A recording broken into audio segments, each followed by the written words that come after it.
সালাম আলাইকুম। বলছিলাম ভালো আছেন ভাই? আল্লাহ যে রাখে ভাই। বৃষ্টি বাদল হচ্ছে নাকি এলাকায়?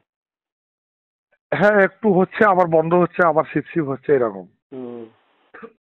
আচ্ছা, যে জন্য ফোন দিলাম, হ্যাঁ। আপনাদের এটা 23 তারিখে তো বাংলাদেশ আওয়ামী লীগের মনে হয় 25টা বার্ষিকী না? জি। প্রোগ্রাম হাতে নিচ্ছেন নাকি আবার? না না না না না।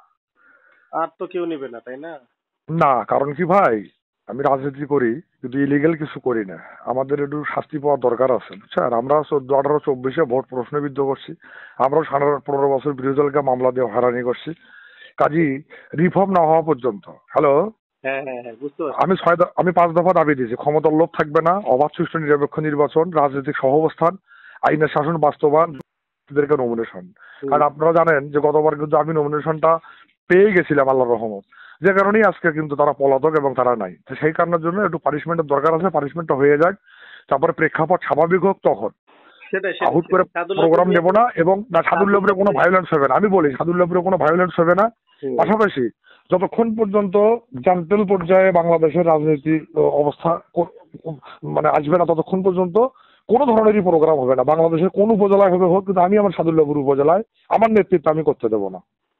আচ্ছা, ঠিক আছে, ওটাই তো জানা। কারণ আজকে যে এমপি স্মৃতি, আজকে এই কুত্তার বাচ্চা কোথায়, সেই তো বড় বেনিফিশিয়ারি। আমি কেন বলি হতে যাব? সেটাই। ওই কুকুরের বাচ্চারা আগে আসুক, যারা জনগণের টাকা খাইছে, একটা নিয়োগে 2 লাখ করে খাইছে, এগুলো ধরে মারা দিয়ে আগে আদায় করে জনগণকে ফেরত দেবো। আগে নিজের দলের ভিতরে একটা সংশোধন নিয়ে আসবো। না সেটাই আর কি। তো ঠিক আছে, থ্যাংক ইউ ভাই। আচ্ছা, হ্যাঁ, ভালো ওকে থাকেন। ওকে, থ্যাংক ইউ। যাকে একটু মাঝে সাথে খোঁজ নিয়েন ভাই, আমি জি কেমন জি এটা তো আপনারা জানেন, ঠিক আছে জি কি? জি, ভালো থাকেন জি। আমি বরাবরই রাজনৈতিক সহাবস্থানে বিশ্বাস করি, সততায় বিশ্বাস করি, মানুষের ভালোবাসায় বিশ্বাস করি। এবং আজও আপনাকে একটা কথা বলি, আপনারা তো ভালো ব্রাঞ্চে কাজ করেন।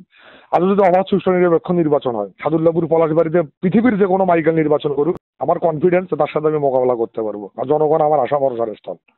আচ্ছা, ঠিক আছে ঠিক আর আছে না দিলে জনগণ না দিবে, কিন্তু একটা ভোট ইলিগাল ভাবে নেবো না, এই মানসিকতা নাই। তো ওকে, ভালো থাকেন। ওসি আচ্ছা, সাহেবকে আমার সালাম দিয়েন। ঠিক আচ্ছা। আছে।